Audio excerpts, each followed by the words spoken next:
सरदार Simranjeet Singh Bains, x MLA व प्रधान लोक इंसाफ party, उनसे गुजारिश है कि वो तशरीफ लाएं और मुख्तसर वक्त में अपने कीमती ख्यालात हम सब के सामने रखें।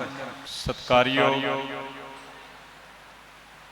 इंसाफ की आवाज अहदेदार मैंबर साहबान और बहुत ही सत्कारियों भैनों ते भराओ, आदर ते सत्कार सहित फतेह अर्ज करदा। वाहिगुरू जी का खालसा, वाहिगुरू जी की फतेह।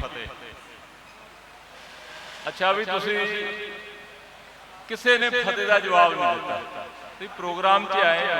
देखो कितनी वधिया कविता जोर ला के नौजवान योद्धा पढ़ के गया, उन्हें भी ताड़ी थोड़े को कह के मरवाई है, भी ताड़ी मार दो।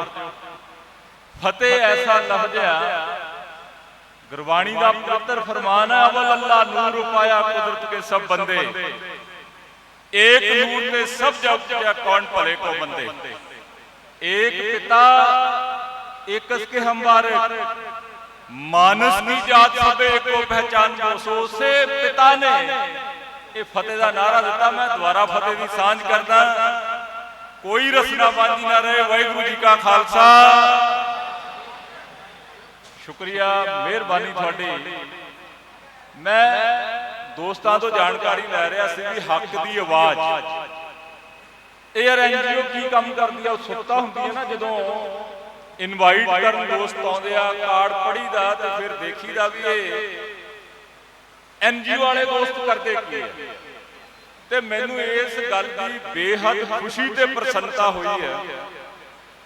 दसिया मैनू सारे दोस्तों ने भी ये NGO 4 साल पूरे कर चुकी है ते 4 सालों के कोविड आया, कोरोना काल आया, ते इस NGO ने सर्वत के भले वास्ते, ये नहीं है भी ये मुस्लिम है, हिंदू है, सिख है, ईसाई है, सर्वत के भले वास्ते कोविड दे विच भोजन का बंदोबस्त, दवाइयां का बंदोबस्त, किसी नूं किसी चीज़ की जरूरत है तो उसकी गर्ज पूरी की, जरूरत पूरी की से जरूरत हैगी है। मंदिर गुरुद्वारियां दे विच तुसीं सोना ते चांदी, महंगे महंगे पत्थर, महंगी विदेशी लकड़, ये किसी गुरु पीर ने नहीं कहा सानू, ये साडी हौमे, आपां हौमे नूं पट्ठे पाउणे आ।